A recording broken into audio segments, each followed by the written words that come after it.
मुख्यमंत्री मनोहर लाल ने अंबाला को डोमेस्टिक एयरपोर्ट की सौगात दी है। इस अवसर पर सीएम के साथ उप मुख्यमंत्री दुष्यंत सिंह चौटाला, गृह एवं स्वास्थ्य मंत्री अनिल विज भी मौजूद रहे।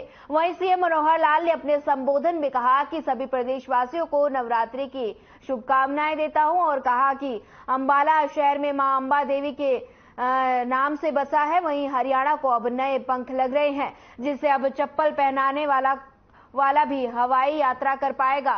साथ ही उन्होंने कहा कि पहले हरियाणा में एक भी हवाई अड्डा नहीं था और अब एयरपोर्ट का सबसे ज्यादा फायदा अंबाला को ही मिलेगा।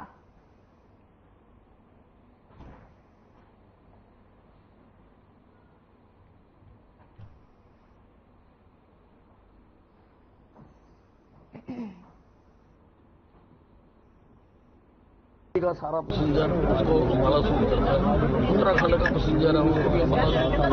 तो कुल मिला के हरियाणा और पंजाब ये बहुत ज्यादा कामयाब होने वाला है। और अगर एयर कनेक्टिविटी हो जाए, आज जो उद्योग लगाने वाला व्यक्ति है वो चाहता है उसको सस्ती जमीन मिले, तो बम्बई, दिल्ली, गुड़गांव से तो अंबाला की बहुत सस्ती है। वो चाहता है कि ऐसी जगह पर मैं अपना उद्योग लगाऊं कि मैं अपना उद्योग भी चला लूं और सुबह आऊं और शाम को काम करके घर चला जाऊं।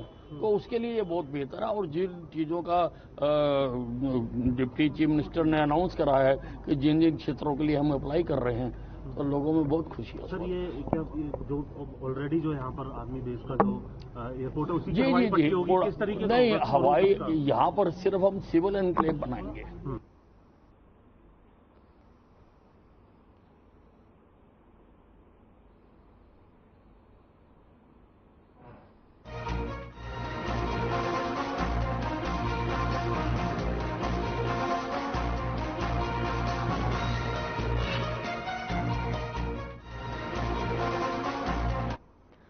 अंबाला के शहजादपुर में सीएम मनोहर लाल ने जनता से जनसंवाद किया और इस मौके पर सभी विभागों के अधिकारी भी मौजूद रहे।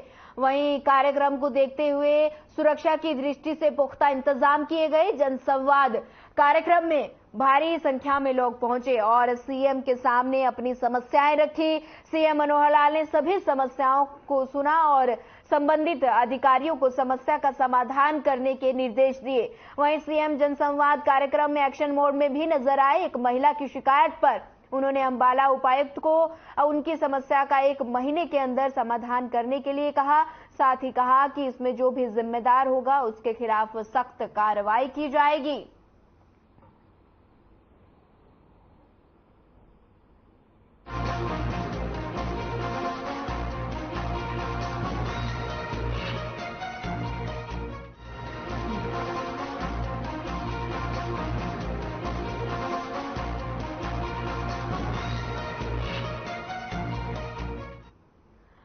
सीएम मनोहर लाल बरवाला पहुंचे, जहां सीएम ने जनसंवाद कार्यक्रम किया और जनता की समस्याएं सुनी। इस मौके पर सीएम ने कहा कि आज प्रदेश में बिना पर्ची खर्ची के मेरिट के आधार पर नौकरियां दी जा रही हैं। वहीं प्रधानमंत्री नरेंद्र मोदी द्वारा गरीब जनता को 5 लाख रुपए तक का इलाज की सुविधा दी जाएगी और हरियाणा सरकार ने आयुष्मान भारत योजना का विस्तार कर चिरायु हरियाणा योजना लागू की।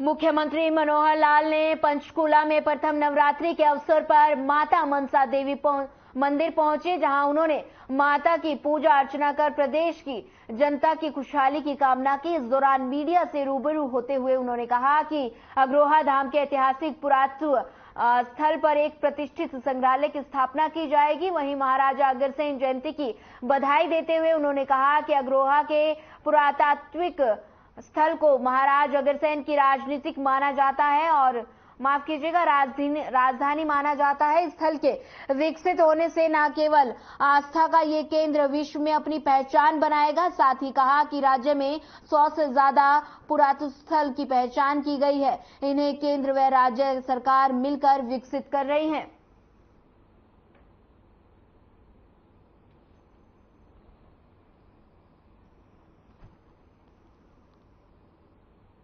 मित्रों, आज जैसा हमको मालूम है प्रथम नवरात्रा, इस अवसर पर मैं आप सबको बहुत बहुत बधाई देता हूं, बहुत बहुत शुभकामना देता हूं और मां रानी से प्रार्थना करता हूं कि हम सबका जीवन जो है अगला वर्ष ये खुशहाल बने, सबके जीवन में रंग भरे और हम सब अपने काम को समाज और देश सेवा के रूप में अच्छे प्रकार से कर सकें। मित्रों, आज का ये अवसर जिसके लिए आप लोग सब लोगों को बुलाया बताया गया है, एक विशेष एक सूचना, उसके लिए मैंने आपको बुलाया है। हम जानते हैं कि अपने प्रदेश में अग्रोहा धाम, इसका अपना एक विशेष इतिहास है, विशेष स्थान है, विशेष इसका एक सांस्कृतिक महत्व है। और यहाँ का इतिहास जो लोग जानते हैं उनको मालूम है कि यहाँ एक पुरातत्व के नाते से बहुत पुराना ये जो स्थान है, इस स्थान की अगर इतिहास देखा जाए तो 4वीं शताब्दी से इसका इतिहास है।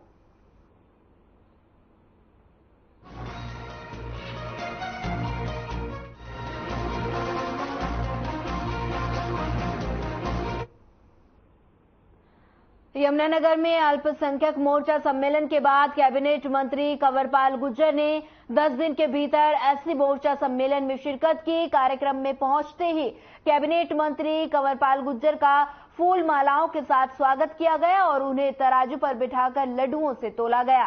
कंवरपाल गुर्जर ने कहा कि बीजेपी गरीबों की पार्टी है और ये हर वर्ग का ख्याल रखती है। मनोहर सरकार ने बीते 9 साल में गरीब कल्याण के लिए बहुत से काम किए हैं। यही वजह है कि हर वर्ग के लोग मनोहर लाल को पसंद करते हैं। 9 साल के कार्यकाल में बिना पर्ची खर्ची की नौकरियां दी गई, ये सिर्फ बीजेपी के ही कार्यकाल में हो सकता है। कैबिनेट मंत्री कंवरपाल गुर्जर ने पूर्व उप मुख्यमंत्री भूपेंद्र सिंह हुड्डा के 4 उप मुख्यमंत्री वाले बयान पर प्रतिक्रिया दी। उन्होंने कहा कि कांग्रेस ने पहले डिप्टी सीएम बनकर देख लिया और अब फिर उन्होंने क्या हासिल किया, अब आगे उनका क्या ही होगा। मंत्री और डिप्टी सीएम में कुछ खास फर्क नहीं होता। अगर विकास की बात की जाए तो पूरे हरियाणा का होना चाहिए, ना कि जाति विशेष का, और काम भले की बात हो बीजेपी कर रही है।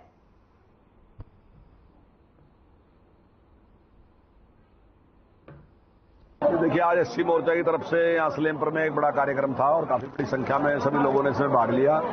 और वर्तमान में जिस प्रकार से हमारी सरकार गरीब के लिए विशेष तौर से सारे काम करने लग रही, तो उससे सारी जनता इस बात से प्रभावित है कि जिस प्रकार से हमने एक स्कीम चलाई कि कोई भी व्यक्ति गरीब ना रहे प्रदेश में, और जिनकी आमदनी 1 लाख से भी कम है, उनके लिए सरकार ने निर्णय लिया कि उनको लोन देंगे, उस लोन का ब्याज सरकार देगी। बस केवल उस व्यक्ति को प्रयास करके गरीबी रेखा से बाहर निकालना।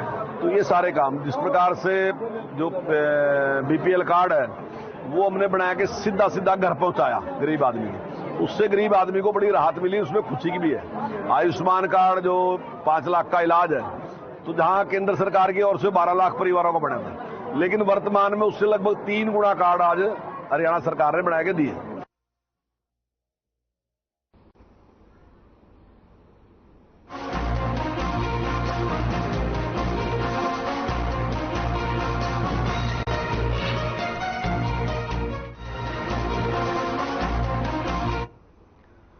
पंजाब में चर्चा का मुद्दा एसवाईएल के मुद्दे पर कैबिनेट मंत्री अमन अरोड़ा ने भगवंत मान सरकार के खिलाफ शिरोमणि अकाली दल की तरफ से गुमराह प्रचार करने के आरोप लगाए हैं।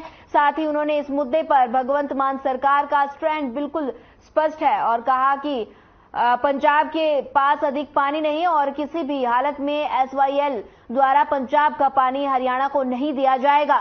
सुप्रीम कोर्ट के एसवाईएल मुद्दे पर सर्वे करवाने संबंधी चल रही चर्चाएं की जानकारी दी। वहीं हिदायतों पर बोलते हुए कहा कि अभी तक इस संबंध में भगवंत मान को कोई भी पत्र प्राप्त नहीं हुआ है।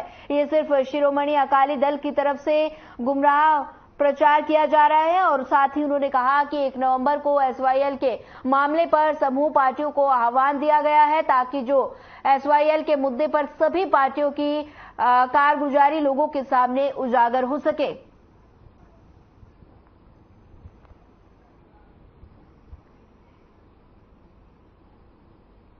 ਗਿੱਲ ਸਾਹਿਬ ਸਾਡਾ ਸਾਰਿਆਂ ਦਾ, ਪੂਰੀ ਪੰਜਾਬ ਸਰਕਾਰ ਦਾ ਔਰ ਪੰਜਾਬ ਦੇ ਮਾਣਯੋਗ ਮੁੱਖ ਮੰਤਰੀ ਜਿਨ੍ਹਾਂ ਨੇ ਸਾਨੂੰ ਹੁਕਮ ਕੀਤਾ ਕਿ ਅਸੀਂ ਇੱਥੇ ਹਾਜ਼ਰ ਹੋਣਾ ਹੈ, ਔਰ ਸਾਰੇ ਬਠਿੰਡਾ ਵਾਸੀਆਂ ਨੂੰ, ਪੂਰੇ ਪੰਜਾਬ ਵਾਸੀਆਂ ਨੂੰ, ਪੂਰੇ ਦੇਸ਼ ਵਾਸੀਆਂ ਨੂੰ ਮਹਾਰਾਜਾ ਅਗਰਸੈਨ ਜੀ ਦੀ ਇਸ ਪਾਵਨ ਪਵਿੱਤਰ ਜਯੰਤੀ ਦੇ ਉੱਪਰ ਮੁਬਾਰਕਬਾਦ ਦੇਣ ਦੇ ਲਈ ਪਹੁੰਚੇ ਹਾਂ।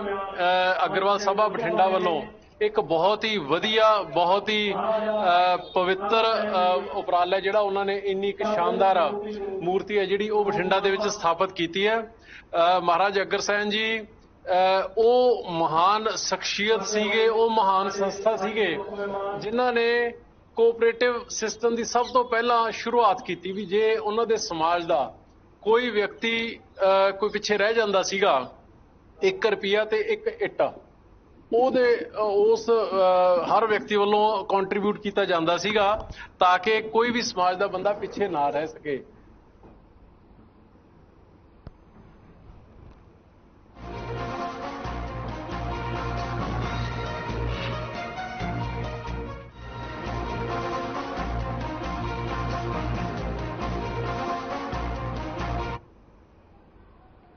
खबर बाडरा से है, जहां बाडरा खंड के गांव काकडोली हट्टी निवासी सीआरपीएफ के कोबरा कमांडो करण सिंह शोरणे का दिल्ली में हार्ट अटैक से निधन हो गया। वे लंबे समय से दंतेवाड़ा में तैनात थे और मौजूदा समय में दिल्ली में संचालित G20 के समूह के आयोजन में वीआईपी सुरक्षा में तैनात थे।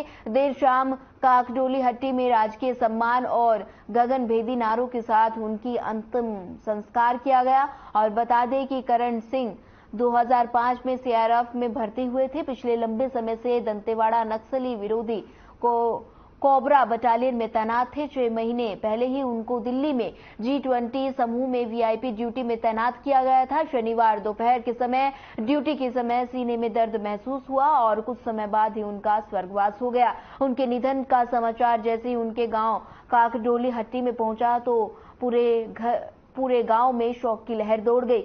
रविवार को देर शाम उनके गांव में गमहीन माहौल में अंतिम संस्कार किया गया। महेंद्रगढ़ लोकसभा से बीजेपी सांसद चौधरी धर्मवीर सिंह ने पार्थिव शरीर पर पुष्प चक्र अर्पित कर श्रद्धांजलि अर्पित की। सहायक कमांडेंट बालकृष्ण, निरीक्षक संदीप कुमार, सुनील शोणा और सीआरपीएफ की टुकड़ी और बाडरा पुलिस बल ने मातमी धुन के साथ अंतिम सलामी दी।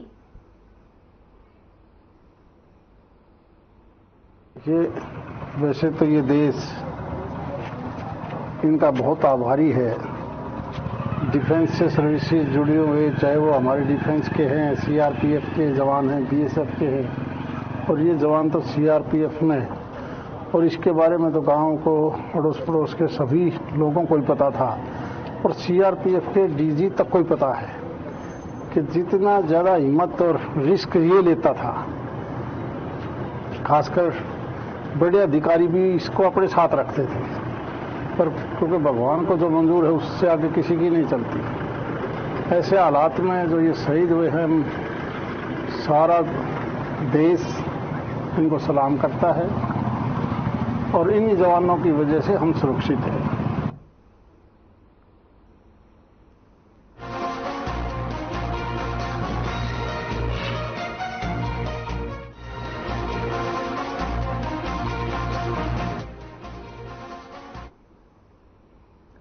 नारनौंद की अग्रवाल धर्मशाला में भारत विकास परिषद ने रक्तदान कैंप और उत्कर्ष नागरिक सम्मान समारोह का आयोजन किया। इस मौके पर आईएएस स्केचिंग के प्रदेश अध्यक्ष विजेंद्र लोहान पहुंचे और उन्होंने उत्कर्ष प्रदर्शन करने वाले नागरिकों को सम्मानित किया। विजेंद्र लोहान ने कहा कि जीवन में जन्म से लेकर मृत्यु तक व्यक्ति को किसी न किसी रूप में सेवा करते रहना चाहिए, क्योंकि सेवा ही व्यक्ति के समृद्ध जीवन का आधार है।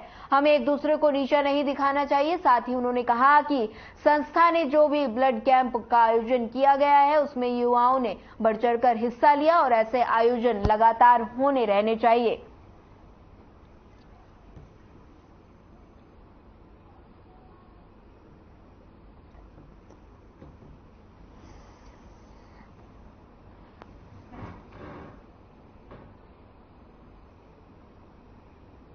भारत विकास परिषद द्वारा नारनौंद के बनियों वाली धर्मशाला में ब्लड कैंप और वरिष्ठ नागरिक सम्मान समारोह किया गया, जिसमें सैकड़ों युवाओं ने रक्तदान किया। जो सबसे बड़ा महादान माना गया है वो रक्तदान किया।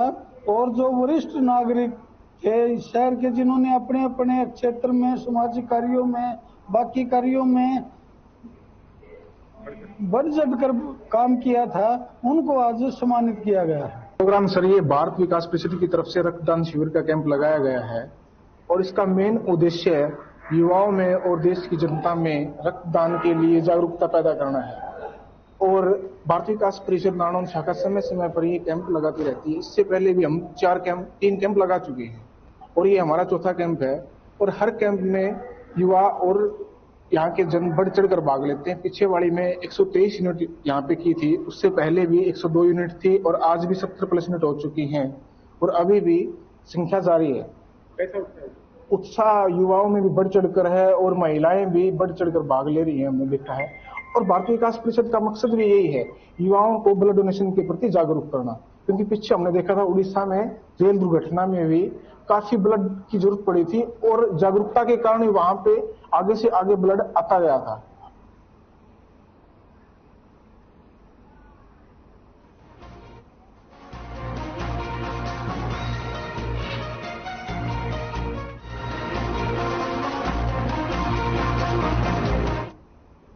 कुरुक्षेत्र के कस्बा लाडवा में शराब के ठेके पर हवाई फायर करने वाले आरोपी को पुलिस ने गिरफ्तार कर लिया। आरोपी ने 7 सितंबर को हिनौरी चौक के पास शराब के ठेके पर हवाई फायरिंग की थी, जिस पर पुलिस ने कार्रवाई करते हुए आरोपी को गिरफ्तार किया। वहीं ठेके पर हवाई फायर करने और अवैध असला रखने के मामले में एक आरोपी को गिरफ्तार किया गया।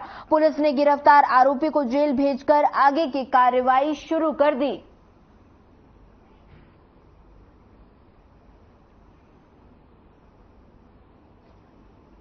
ये देखिए, लाडवा में पिछले कुछ समय में 2 वारदात जो थी वो ठेके पे गोलियां चलने की थी, जो कि उनका आपस में मतभेद चल रहा है दोनों पक्षों का।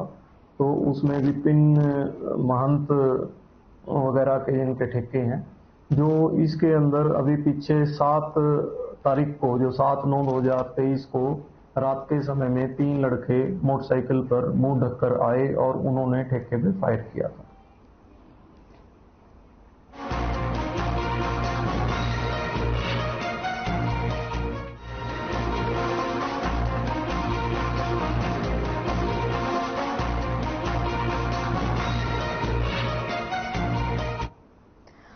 भिवानी में डेंगू के मरीजों का आंकड़ा लगातार बढ़ता ही जा रहा है। ताजा हालातों की बात करें तो 105 मरीज हो गए हैं। वहीं वायरल भी तेजी से फैलता जा रहा है, जिसकी वजह से हॉस्पिटल में मरीजों की संख्या लगातार बढ़ती जा रही है। इन्हीं सब मरीजों को देखते हुए सामान्य हॉस्पिटल में सीएमओ ने रेड मारी और चिंता व्यक्त की और कहा कि हॉस्पिटल में मरीजों के मैनेजमेंट सही प्रकार से नहीं है, जिसको लेकर उन्होंने प्रधान चिकित्सा अधिकारी को पत्र लिखा। वहीं सीएमओ ने कहा कि एक बेड पर 2-2 मरीज लेटा रखे हैं, जो कि गलत है।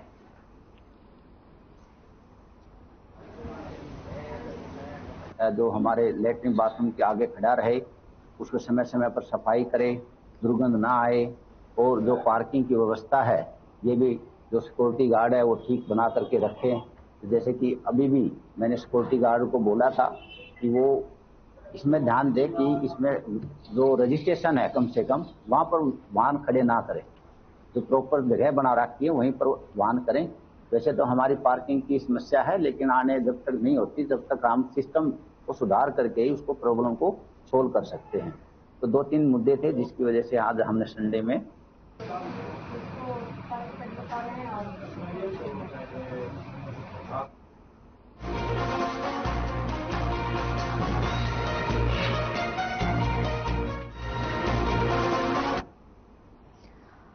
रेवाड़ी की नई अनाज मंडी में एक गाय ने अफरा तफरी मचा दी। अनाज मंडी में बाजरे की खरीद के चलते अच्छी भीड़भाड़ रहती है। काफी किसान फसल बेचने आए थे। अनाज मंडी के गेट नंबर 1 के पास अचानक गाय ने रौद्र रूप अपना लिया। उसने स्कूटी पर जा रही महिला को टक्कर मारकर उसे नीचे गिरा दिया और उसके पैरों पर हमला कर दिया। लोगों की भीड़ ने महिला को छुड़ाने का प्रयास किया तो लेकिन गाय भीड़ पर भी हमला करने आ गई। वहीं बड़ी मुश्किल से लोगों ने उस महिला की जान बचाई। कुछ सेकंड के बाद ही अनाज मंडी में प्रवेश कर रहे बाइक सवार बुजुर्ग पर भी गाय ने हमला कर दिया। गनीमत रही कि इस पूरे हमले में किसी की भी जान हानि नहीं हुई। वहीं इस पूरी घटना के बाद घायल महिला और लोगों ने प्रशासन से अपील की कि बेसहारा पशुओं को गौशाला में भिजवाया जाए और ताकि इस तरह की घटना को दोबारा देखने को न मिले।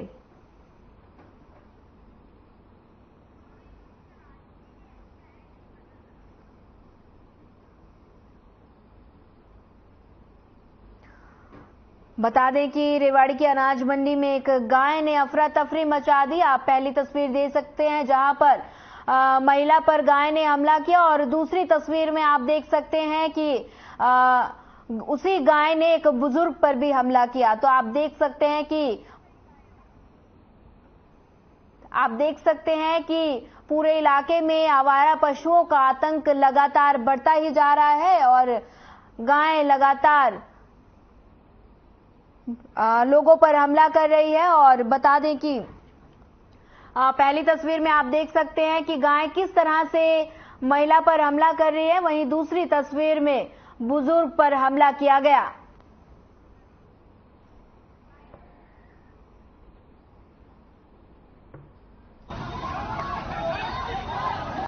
उस गाय ने जो है इतना आतंक मचाया, कम से कम मंडी के अंदर 15 आदमी घायल कर दिए उसने आज, ठीक है। और जो है लेडीज एक आई, उसके पीछे से बड़ी बुरी तरीके से भाग के आई, उसके पीछे से मार करके उसका खत्म उसको बांट दिया उसको। फिर वो जो है जीने में घुस गई, जीने में पहुंच गई गाय। आज मैं सुबह अपने शुगर की दवाई लेने के लिए हॉस्पिटल जा रही थी तो तभी हमारे इधर कोने में एक चाय वाला था, वो बोला रुक जा, लेकिन मैंने सोचा वो वैसे ही बोल रहे हैं तो मैं आगे निकल गई तो पीछे से देखा गाय आ रही थी तो मैं फिर स्कूटी फड़ के ऊपर भी कर ली, लेकिन वो स्कूटी के ऊपर भी आके और फड़ के ऊपर से पर लेकिन स्कूटी उल्टी गिरने से मेरा बचाव हो गया। अगर उस तरफ से गिरती तो मैं बचाव नहीं कर पाती।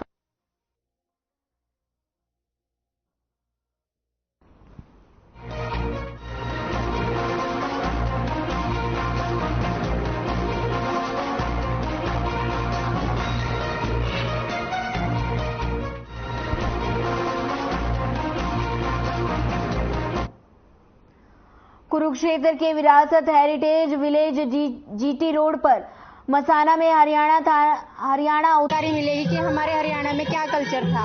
ये हमारे कल्चर को बढ़ाने के लिए सांझी प्रतियोगिता बहुत अच्छा काम किया गया है और आज 100 से ज्यादा महिलाएं यहाँ पर सांझी लगा रही हैं। पहला पुरस्कार 51,000 का है और संभवतः विश्व की सबसे बड़ी सांझी 21 फुट की सांझी भी यहाँ पर लगाई जा रही है। और आप देख सकते हैं कि महिलाओं का पूरा हुजूम सांझी लगाने के लिए उमड़ पड़ा है।